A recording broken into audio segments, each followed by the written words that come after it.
And this hangout is on air, and we are live, or at least as live as you can be in the material world. How are you this morning, Barrett?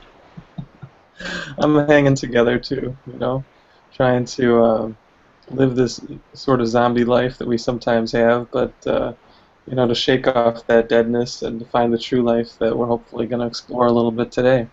Yes, it absolutely is an amazing life, and one of the things that I have been enjoying as we're progressing here, uh, the section of the Course in Miracles, uh, when you get into about day number 60, it starts to really work on how we define ourselves with the lessons. So each day, the lesson that is presented to us is very enlightening and also very exciting because we tend to define ourselves by our inabilities and our disabilities, or else by our ego's idea of who we are. And the course says, "Oh, no, no, no, let's throw that all away." So for today, well, actually, it was a couple of days ago. Today's lesson is a different one, but equally validating. But the lesson number 61 is I am the light of the world. And then it goes on to say, who is the light of the world except God's Son? This, then, is merely a statement of the truth about yourself. It is the opposite of a statement of pride, of arrogance, or of self-deception. It does not describe the self-concept you have made. It does not refer to any of the characteristics with which you have endowed your idols. It refers to you as you were created by God. It simply states the truth. Wow. How about that for a powerful vision of who am I and what the hell am I doing here? Yeah, it is one of the things I love the most about the Course is just how uncompromising it is. And it's uncompromising in its beauty. We often, like you said, kind of focus in on the problems, the issues, the pains, you know, all these things that kind of inform our lives, and we can just kind of gloss over that deeper underlying fact that we are the light of the world. I mean, how simple, how pure, how beautiful. Exactly. Well, and that particular lesson goes on to say, to the ego, today's idea is the epitome of self-glorification. But the ego does not understand humility, mistaking it for self-debasement. Humility consists of accepting your role in salvation and in taking no other. It is not humility to insist you cannot be the light of the world if that is the function God assigned to you. It is only arrogance that would assert this function cannot be for you. And arrogance is always of the ego. And so, once again, I'll reinforce that idea for people. If you're doing the course, if you're reading the course, give the lessons a little bit of a spin and see what you think, because I think that it really does help us redefine ourselves. For years, I really went deeply into that realm of astrology, and over the last year or two, I've been having more and more hesitation about doing the old traditional astrology charts, because really astrology gives us a vision of ourselves that is very fractured, very much an idea of identity that is based on an equal number of malefic positionings as well as positive positionings of the stars. We can have, let's say you have Venus conjunct Mercury in the third house squaring Saturn in the fifth house. Well, that would normally be interpreted as somebody who has a difficulty with communication or who has limitations on their ability to communicate. So I'm used to hearing people look at a configuration like that and saying, well, I can't sing, I can't carry a tune, and it's because yada, yada, yada.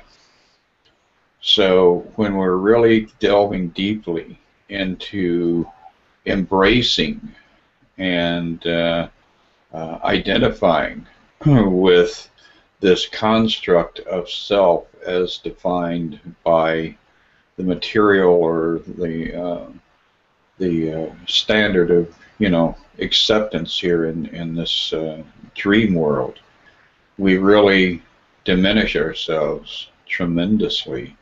And I think that the further I advance in my own existence, the more I realize that if you're approaching life from your astrological chart, you really, really, really have to have the intention of outgrowing it, not by reinventing yourself in the ego's image and likeness, but by surrendering that old self to the truth of who you were as you were created by the divine.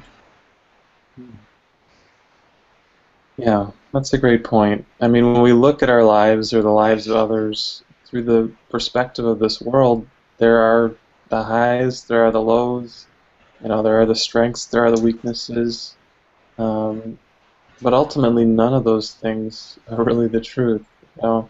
That simple oneness really transcends all of these divisions, all of these highs and lows. It really helps us to see this deeper, happier reality that's sort of lurking behind all of the shadows that we've put in front of it. So I think that this section just kind of talks a little bit about this. It's on page 527 in the text, paragraph 5. In you is all of heaven. Every leaf that falls is given life in you. Each bird that ever sang will sing again in you. And every flower that ever bloomed has saved its perfume and its loveliness for you. What aim can supersede the will of God and of His Son, that heaven be restored to Him for whom it was created as His only home? And when He speaks of His Son, He's speaking of you.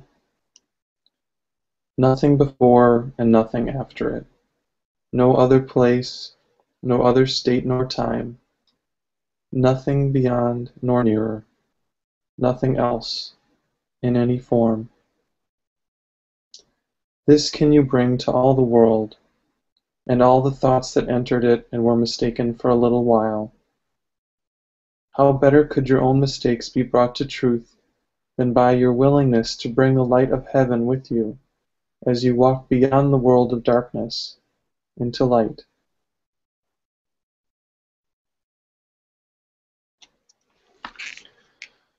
So it's one of the striking characteristics of the Course in how beautiful its description of this oneness is, and then occasionally how challenging its descriptions of our mind, this dualistic battleground that we encounter over and over again. How different those two things seem. But I think the reason for that is because Jesus is contrasting one to the other. And He's saying, which do you really want? Do you want all the struggle that you've chosen so far and that you've had maybe some highs but a lot of lows? Do you want to keep going through these ups and downs, or do you want this gentle, calm oneness as your truth? And that's the question that we need to keep asking ourselves again and again. And what happens, as Chris was alluding to, is that our decision for that joy gets stronger.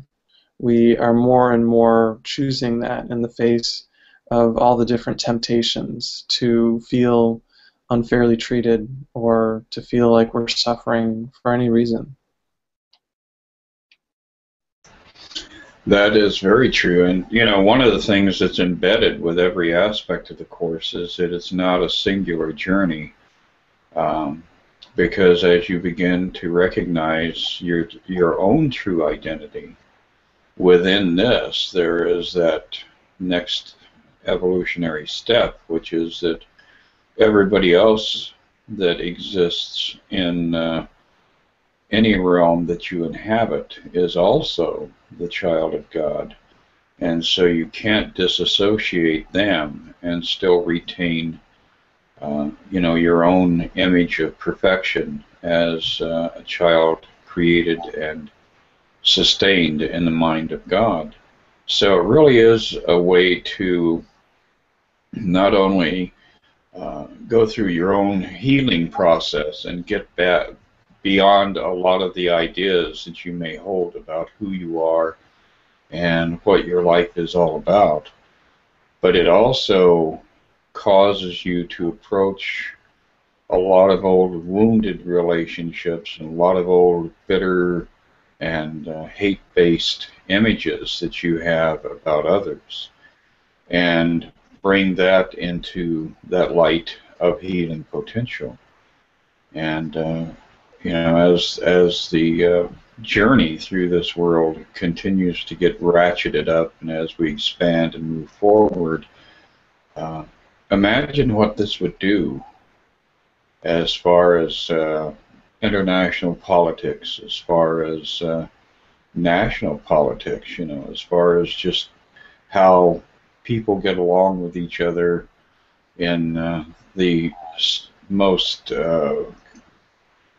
tight circle of immediate contacts, just the people that you live with on the same block that you're on, or in the same apartment complex, or whatever.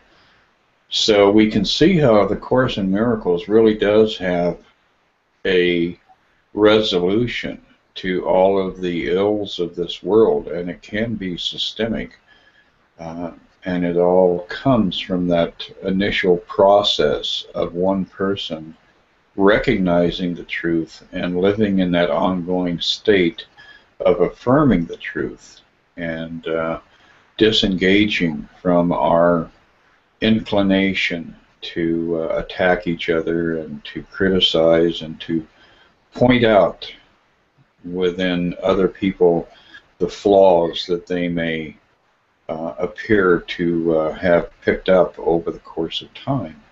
So it really is an amazingly powerful process that we are engaged in here by studying A Course in Miracles and then putting it into practice.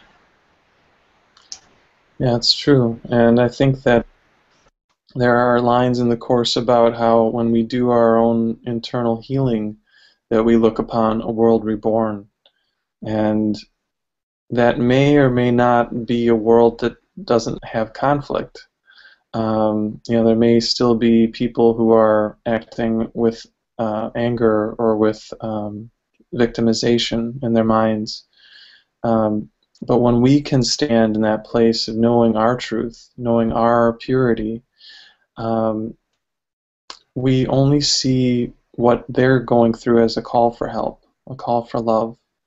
And we don't necessarily need to react to it. We can still respond to it, but we do so from a place of kindness, a place of compassion. We can share that happiness within us. And I don't know, just kind of, all kinds of things are possible when we take those actions. It reminds me of a story of Buddha. I think it was written by, I'm blanking on the name right now, but there was a story about him where he came across a very angry person.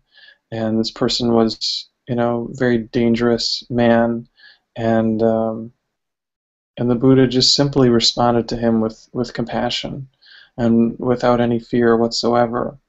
And this person kind of tried to increase, their anger at first, and to try to kind of push, against this love, because that's what they did. They pushed and hurt other people. But the Buddha only responded with compassion and with playfulness. And eventually the anger bubble kind of popped in this very angry, upset, violent person, and they kind of crumbled and cried and knew that they were loved and that they were being held in that compassion. I think that's kind of a rather extreme version of being kind. We don't always need to engage with the people that we're working on releasing our fear around. But I think the story is evocative of the fact that if we are holding a space of love, that seemingly miraculous changes can happen. And that's not necessarily what our goal needs to be. But when we are standing in that place of love, eventually the love is reflected back to us. And at the very least, we're experiencing it even in the face of anger or upset. Yes, and there was as you were speaking, I was thinking of a parallel story with Jesus where he was out in the crowds and encountered the man who was possessed. And of course, that whole idea of possession is, again, surrendering yourself to an exterior force, when in actual fact what was happening was that he was possessed by the darkest aspect of his own ego. And Jesus, in fact, called him out on that and addressed the ego directly, and the ego came back with a very enigmatic statement about its own identity. We are many, we are infinitude, we are millions of spirits here, all congested and collected and unified in this dark pursuit. And so Jesus commanded them to, if I remember correctly, to step into a herd of sheep or a herd of goats, and they immediately ran off a cliff and destroyed themselves. So we see that parallel thought that when the ego is confronted not by another version of the ego, but by a purely God-based and spiritual-based heartfelt desire to see healing, to see, harmony restored to this soul, it does have a profound effect. And that really is, I think, the core essence of what we are trying to do, is to learn how to not use the old adage of an eye for an eye and a tooth for a tooth, but to approach all of the people around us who are trying to manifest as our oppressors with love and compassion and acceptance, and ultimately, like you said, in a playful way, to reintroduce joy, to reintroduce that innocence of childhood back into their consciousness. And that's why I think it's so important for people to engage in a way that is very childish and is very much in a format of free play, and allow it to move in its own direction that way. Yeah, it reminds me of the concept of beginner's mind. When I first started studying meditation, one of the books that I read really emphasized how that was a core quality of the mindset that we should take towards meditating, that we look on every moment with a fresh set of eyes, that we don't project our past experiences or thoughts onto what is here and now. And in doing so, we can actually have a truer experience of what is happening. And a lot of times, too, we can start to let maybe parts of us that are looking for healing begin to surface. So sometimes when we are confronted with a part of ourselves that we're feeling upset or uneasy about, we then try to project that out onto the world and see it out there because we don't want to see it inside of ourselves. So a lot of the spiritual path and the work of forgiveness in the Course is about looking within and seeing what's inside, because there's really nothing to fear. We think that some thoughts or some memories are are fearful or to be avoided, but really that just gives them power when we make that judgment on them. And when we can begin to look at them, again, with this playful, joyful, unafraid attitude, what we find is that the fear was not really justified, that we can go through these painful memories and we can begin to heal them and release them and set them down. And then we just naturally have more of that happiness and joyful nature that comes forward, and we can live from that place and share that attitude with everyone in our lives. Yes. Imagine how that would feel if we could step into each day without carrying all of the residue of the previous days of our life with us into that experience, and to just be like the newborn child who's there totally as experiential consciousness rather than this judgmental state of awareness that most of us spend our entire life engaged in. And I think that really is the essence of all of the great teachers. You even some of the modern yogis in India have that nature.